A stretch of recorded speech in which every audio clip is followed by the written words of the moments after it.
ना हात उरले होते, ना कान उरले होते, ना डोळे उरले होते, ना पाय उरले होते. स्तंभाला भांडला संभाजी राजा अभिमानानं स्वाभिमानानं मातृभूमीसाठी समर्पण व्हायला तयार होता.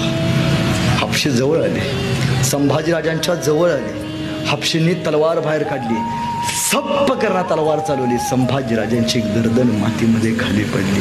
शंभू राजा धडा वेगळा करण्यात आला. संभाजीराजांच्या तोंडून एक वाफ निघाली.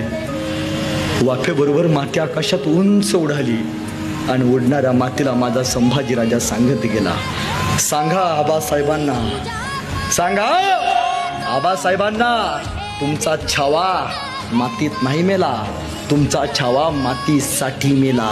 अरे मातीत मरणारे कैक असतात, मातीसाठी मरणारे फक्त संभाजी राजे असतात, हे सांगत गेले.